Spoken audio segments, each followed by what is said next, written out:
నారాయణపేట జిల్లాలో బీజేపీకి భారీ షాక్ తగిలింది. జిల్లాకు చెందిన ముగ్గురు బీజేపీ కీలక నేతలు రాజీనామాలు చేశారు.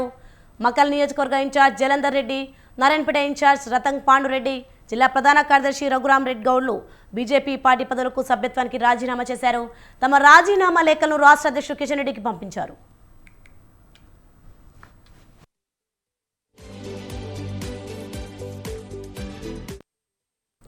ఇదే అంశంపై మరింత సమాచారం మా ప్రతినిధి మహబూబ్ నగర్ నుండి వెంకటేష్ ఫోన్లలో అందిస్తారు.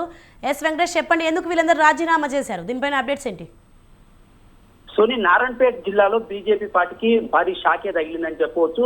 వస్తున్న పార్లమెంట్ ఎన్నికలకు సంబంధించి ఇప్పటికే నారాయణపేట అటు మక్తల్ కూడా బీజేపీ పార్టీకి చాలా బలమైన క్యాడర్ ఉంది. క్షేత్రస్థాయిలో బలమైన క్యాడర్ ఉందని చెప్పుకోవచ్చు. అంటే ముఖ్యంగా ఏ ఎన్నికలు జరిగినా బీజేపీ పార్టీకి అక్కడ మక్తల్లో కానీ అక్కడ నారాయణపేట జిల్లాలో కానీ బీజేపీకి ఎక్కువ ఓట్లు వచ్చి 1వ స్థానము, 2వ స్థానము, 3వ స్థానము అభ్యర్థులు బరిలో ఉండే అవకాశం ఉంటుండే. ఈ నేపథ్యంలోనే వచ్చే పార్లమెంట్ ఎన్నికలకు సంబంధించి ఈ మధ్య జరిగిన రాజకీయ సమీకరణలో బీజేపీ పార్టీకి చెందిన జాతీయ కార్యవర్గ సభ్యుడు మాజీ ఎంపీ జితేందర్ రెడ్డి కాంగ్రెస్ పార్టీలో చేరడంతో మక్తల్, నారాయణపేట నియోజకవర్గాల్లో చాలా రాజకీయ సమీకరణాలు చోటు చేసుకున్నాయని చెప్పవచ్చు. ముఖ్యంగా మక్తల్ నియోజకవర్గానికి సంబంధించిన జలంధర్ రెడ్డి అనే బీజేపీ నాయకుడు అక్కడ జితేందర్ రెడ్డి అనుచరుడుగా ఉంటున్నారు. ఆయనతో పాటు నారాయణపేటకు సంబంధించిన రతంగ్ పాండురెడ్డి కూడా ఆయన కూడా పలుమార్లు బీజేపీ బరిలో పోటీ చేసి నియోజకవర్గంలో పోటీ చేసినాడు. వీళ్ళు మొత్తం ముగ్గురు కూడా అక్కడ ప్రధాన అధ్యక్షుడు కూడా వీళ్ళు ముగ్గురు కూడా జలంధర్ రెడ్డి, రతంగ్ పాండురెడ్డి ఈ ముగ్గురు కూడా వారికి సంబంధించిన జితేందర్ రెడ్డి ఈ అనుచరులుగా వాళ్ళకు సంబంధించిన వాళ్ళుగా పేరుగాంచారు. అంతకుముందు దానిలో భాగంగానే వారికి 2 నియోజకవర్గాల్లో కూడా టికెట్ బీజేపీ నుంచి రావడంలో జితేందర్ రెడ్డి కీలక పాత్ర వహించారని చెప్పవచ్చు.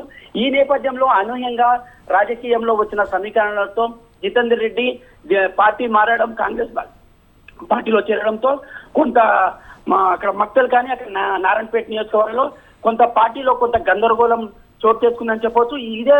దీనికి సంబంధించి ఇదే క్రమంలో బీజేపీ ప్రస్తుతం మహబూబ్ నగర్ పార్లమెంటు నియోజకవర్గం నుంచి ఎంపీగా పోటీ చేస్తున్న బీజేపీ జాతీయ ఉపాధ్యక్షురాలు డీకే అరుణ కూడా కొంత వ్యవహార శైలి నచ్చక అప్పటికే అక్కడ జితేందర్ రెడ్డి వర్గానికి చెందిన వారని వారిపై కొద్దిగా అసంతృప్తి ఉన్న నేపథ్యంలోనే వారు కొన్ని కార్యక్రమాలను కూడా కొన్ని కార్యకర్తలను కూడా అంటే జితేందర్ రెడ్డి కానీ అక్కడ జలంధర్ రెడ్డి కానీ ఇక్కడ రతంగ్ పాండురెడ్డికి సంబంధించిన వ్యక్తులను కాకుండా ఇతర పార్టీ వాళ్ళని చేర్చుకోవడం వల్ల కూడా వీళ్ళు కొన్ని రోజులుగా అసంతృప్తిగా ఉన్నారని చెప్పచ్చు. ఈ నేపథ్యంలో అనూహ్యంగా ఈ రాజకీయ క్రమంలో జితేందర్ రెడ్డి కూడా ముగ్గురుతో సమాలోచన చేసి పార్టీ మారేందుకు కూడా ఆయన కూడా చక్రం తిప్పినట్టుగా మనకు పూర్తి సమాచారం ఉంది. ఈ నేపథ్యంలోనే ఆ 2 నియోజకవర్గాలకు సంబంధించిన ఇన్ఛార్జీలు అక్కడ జలంధర్ రెడ్డి కానీ ఇక్కడ రతంగ్ పాండురెడ్డి కానీ పార్టీలకు రాజీనామా చేయడం, ఆ లేఖలను కూడా రాష్ట్ర అధ్యక్షుడు కిషన్ రెడ్డికి పంపడం జరిగింది. ఈ నేపథ్యంలో మక్తల్ కానీ అక్కడ నారాయణపేట కానీ వచ్చే పార్లమెంట్ ఎన్నికల్లో చాలా బీజేపీ పార్టీ అయితే ఇబ్బందులు ఎదుర్కొనే అవకాశాలు అయితే చాలా స్పష్టంగా కనిపిస్తున్నాయి. 2 నియోజకవర్గాలపైనే బీజేపీ జాతీయ అధ్యక్షురాలు ప్రస్తుతం పోటీ చేస్తున్న డీకే ఆశలు పెట్టుకున్నాయి. ఈ నేపథ్యంలోనే ఇలా వారు ఇద్దరు రాజీనామా చేయడంతో ఆ పార్టీకి కూడా నష్టం జరిగే అవకాశం అయితే స్పష్టంగా కనిపిస్తుంది. డీకే కూడా చాలా నష్టం జరిగే అవకాశం అయితే స్పష్టంగా కనిపిస్తుంది. సోని, వెంకటేష్, మరి తమ రాజీనామా లేఖలపై కిషన్ రెడ్డి ఏమైనా స్పందించారా? దీనిపై ఏమైనా సమాచారం ఉందా? ప్రస్తుతం అయితే నిన్న రాజీనామా చేసిన లేఖల్ని ముగ్గురు కూడా అక్కడ జిల్లా అధ్యక్షుడు కానీ అక్కడ ఇన్ఛార్జ్ మక్తల్ నియోజకవర్గ ఇన్ఛార్జ్ జలంధర్ రెడ్డి కానీ ఇక్కడ నారాయణపేట ఇన్ఛార్జ్ రతంగ్ పాండురెడ్డి ముగ్గురు లేఖలు కూడా ఒకేసారి రాష్ట్ర అధ్యక్షుడు కిషన్ రెడ్డికి రాజీనామా లేఖలను ఫ్యాక్స్ లో పంపారు.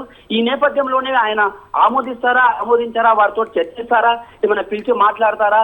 ఇప్పుడు ప్రస్తుతం జరుగుతున్న రాజకీయాలలో వచ్చే ఎన్నికలను దృష్టిలో ఉంచుకొని బీజేపీ పార్టీ వారి రాజీనామాని అంగీకరించకపోవచ్చా అనే సందిగ్ధం అయితే నెలకొందని చెప్పవచ్చు. ఏది ఏమైనప్పటికీ వారు మాత్రం పార్టీలో ఉండే అవకాశం అయితే లేదని స్పష్టంగా అక్కడ నాయకులు చెప్తున్నారు. Soni, thank you Venkatesh.